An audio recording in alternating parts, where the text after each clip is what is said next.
A 1, 2, 3, 4.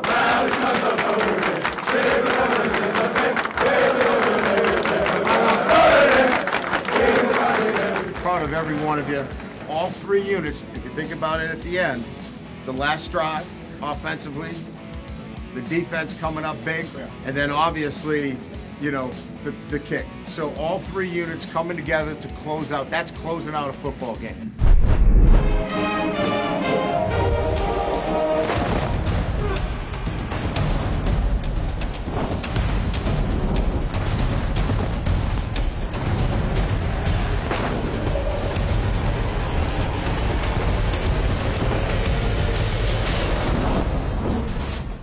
Hello again, Irish fans, and welcome to this week's edition of Inside Notre Dame Football with Brian Kelly. I'm Jack Nolan.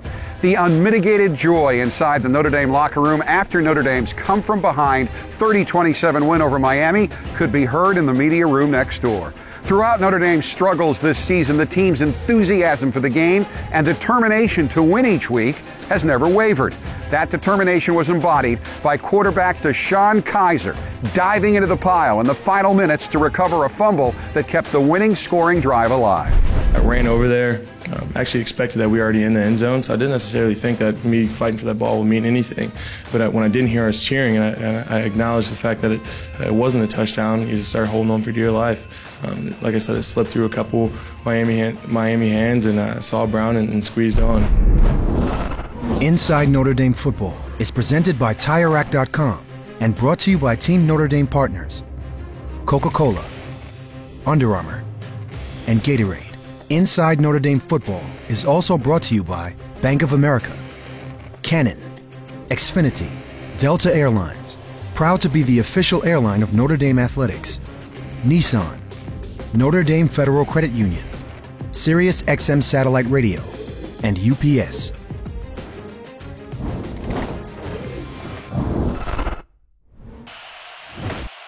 Get it around that 40-yard line, and he's got a chance, and now down goes Kaya at the worst time possible. And the clock rolling, it's going to run out, and Notre Dame is going to escape here with a sack on Kaya.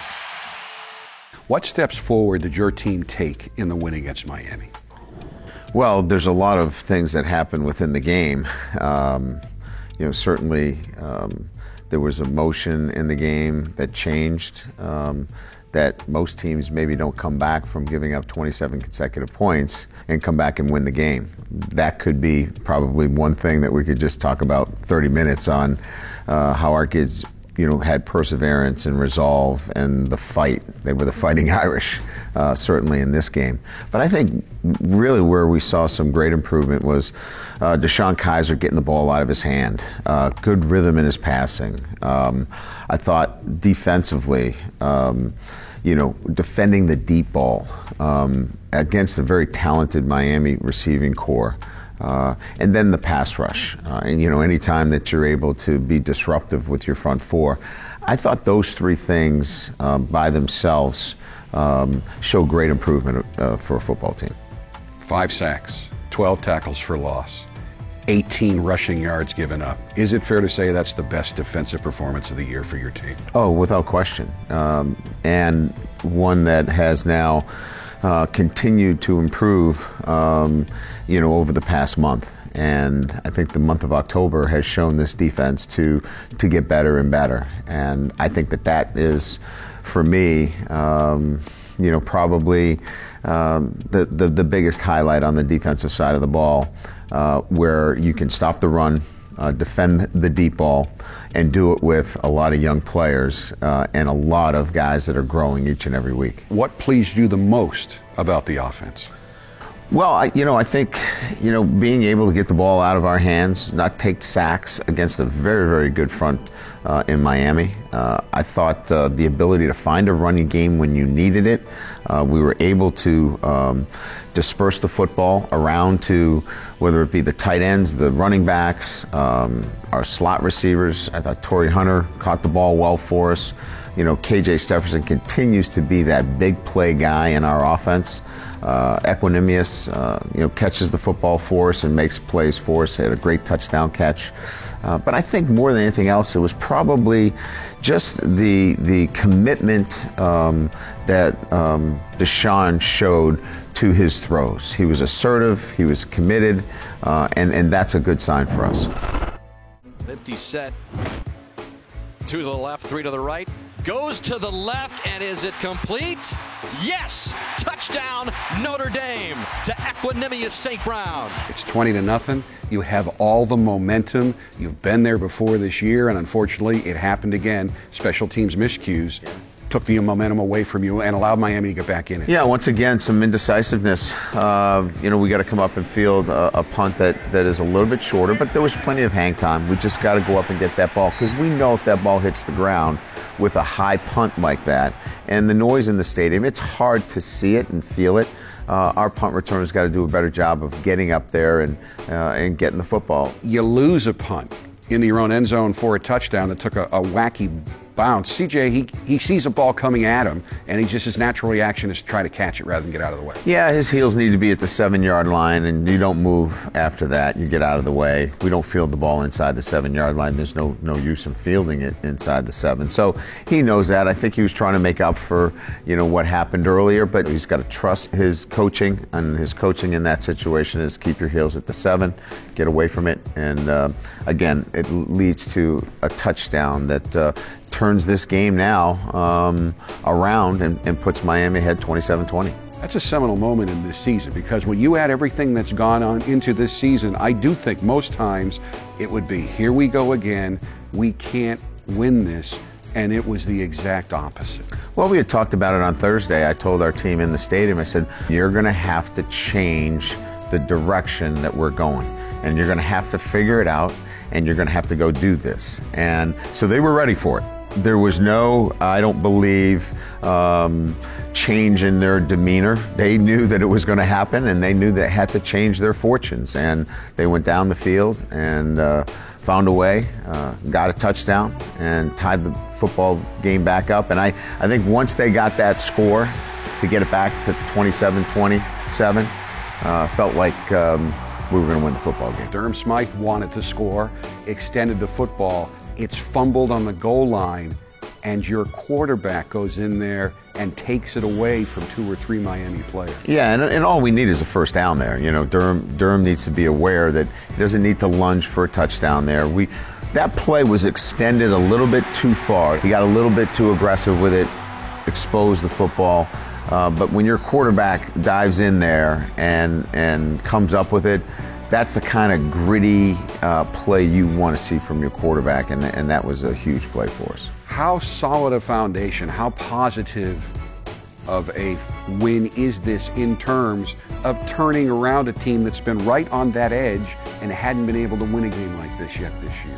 Well, it was the last piece that we needed. They needed the confidence to know that, if you do the little things right, if you come and prepare yourself, if you maintain a great attitude, if you trust your teaching, if you trust yourself, and then you trust your teammates, then this is what happens. This is how you win football games. So they've been doing all these right things. They just needed to be validated, and they've now been validated so they can continue to do these things, and they'll find themselves winning a lot of football games now.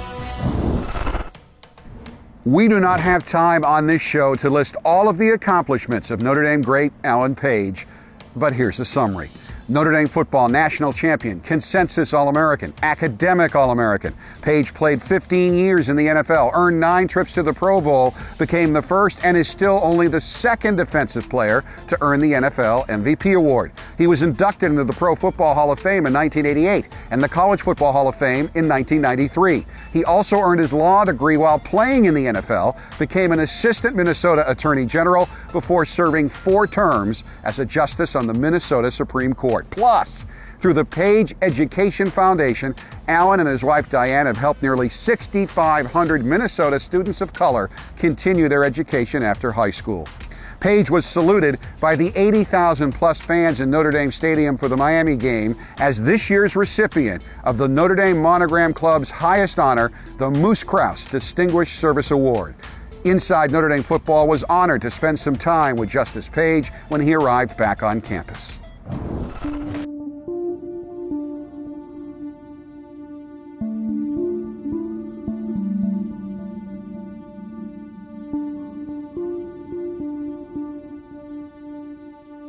You wanted to be the best. The best that I could be, yes. Each day.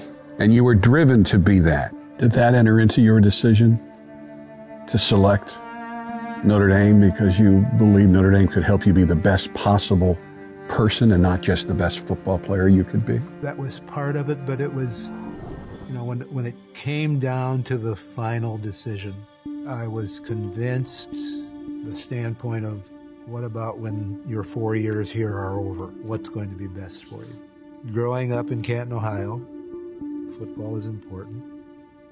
Going to a Catholic high school, Notre Dame is important. Reading stories about Notre Dame and its history, its football history. And then you hear that fight song and the hair rises on your back. I mean, what more could you ask for? How did your experience here at Notre Dame help you go on and have the success you've had in the many different areas of life that you've been successful in? Couple of things. One, I was here from 1963 to 1967. Those were tough times in South Bend. Being one of roughly 30 students of color at the time, it was tough. It was hard. And so in that sense, it toughened me up. I learned some significant lessons. In the spring of '64, Coach Parsegian arrived. I think it was probably the first team meeting that he held. One of the first things he said was, you know, football is pretty basic. It's about two things. It's about field position and possession. And it was like a light bulb went off, because for the first time, sort of all those bits and pieces, all of a sudden it made sense. Life is kind of like that. You have sort of an outline of what you need to accomplish, and then on that outline you build those bits and pieces that allow you to achieve. I don't think life-altering is too strong a phrase. When you came to Notre Dame, was your vision to accomplish great things, not just on the football field, but beyond the football field? I don't know that, you know, at that age I really thought about it. I knew that football wasn't the end-all, be-all. People would ask me what I wanted to do when I grew up, and I'd say I wanted to be a lawyer. Now, you know, what did I know about lawyers? Nothing. And being African-American at that time when there was segregation, state-sponsored, over time I developed the sense that, yes, the law was something important. Quite frankly, one of the influences there was 1954 when the Supreme Court decided Brown versus the Board of Education. It's about civil rights and human rights, but grounded in education. A tool that anyone can use to overcome the disadvantages that life throws at them. You went on to have a Hall of Fame career in the NFL and used that platform to launch the Page Foundation. Talk about when you knew you wanted to do something like this and why you did it. The Page Foundation was started 28 years ago with the idea of motivating and assisting young men and women of color pursue education beyond high school.